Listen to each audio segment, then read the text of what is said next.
হঠাৎ বিশ্ব সাহিত্য কেন্দ্র থেকে পুরস্কার পাবো ভাবতে পারিনি।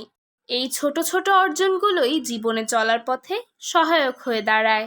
আসসালামু আলাইকুম ওরহমাতুল্লাহ everyone, welcome to our another mini vlog. আজ যাচ্ছি বাংলা একাডেমিতে পুরস্কার গ্রহণ করতে। ভাবছেন কিসের পুরস্কার? জানতে হলে পুরো ভিডিওটি দেখতে হবে। ভিডিওটি হলো গত 25শে অক্টোবরের। সুন্দর করে রেডি হয়ে পাপার সাথে রওনা দিলাম বাংলা একাডেমিতে। সেখানে পৌঁছানোর পর ডক্টর মোহাম্মদ শহীদুল্লাহ ভবনের মিলনায়তন অর্থাৎ অডিটোরিয়ামে চলে গেলাম। সেখানে সব ফ্রেন্ডসরা ওয়েট করছিল, আমিও তাদের সাথে গিয়ে বসে পড়লাম। কিছুক্ষণ পরই মূল অনুষ্ঠান শুরু হয়ে যায়। প্রথমে সবাইকে স্বাগত জানানো হয়, দেন গেস্টরা তাদের মূল্যবান বক্তব্য প্রদান করেন। এখানে গেস্ট হিসেবে দেশের গণ্যমান্য ব্যক্তিরা ছিলেন যারা দীর্ঘদিন ধরে বিশ্ব সাহিত্য কেন্দ্রের সাথে যুক্ত। Their speeches were deeply inspiring. Everyone at that hall were attentively listening to them. After this, the prize giving ceremony started.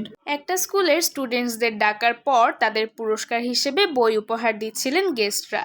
এই সেরেমনির প্রাইজগুলো গ্রামীণ ফোন স্পন্সর করলেও মেইন আয়োজন ছিল বিশ্ব সাহিত্য কেন্দ্রের।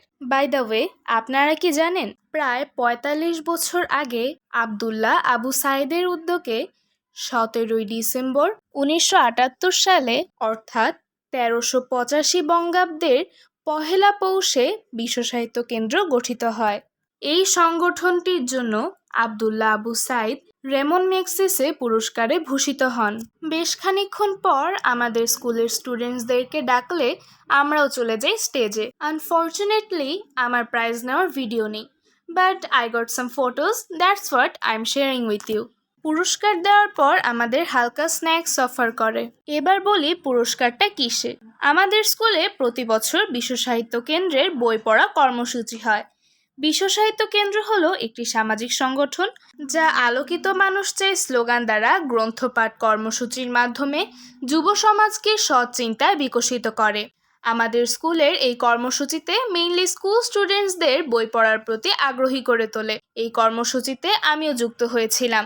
সারা বছর বিভিন্ন ধরনের ইন্টারেস্টিং বই পড়ার পর তার উপর একটা টেস্ট দিতে হয় এবং সেই অ্যাসেসমেন্টের উপর ভিত্তি করে সিলেক্টেড স্টুডেন্টসকে প্রাইজ দেওয়া হয়।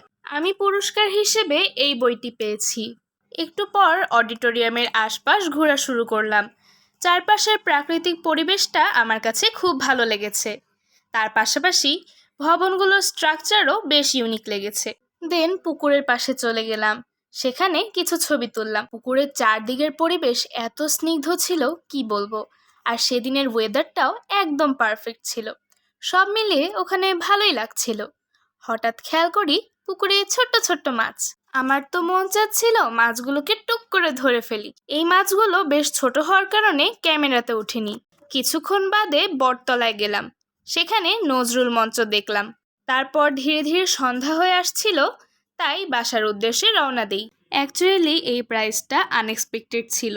So this will be one of the memorable day of my life. I hope you guys like this video. Don't forget to react, comment and share. Stay tuned with the Desi Siblings. Tata!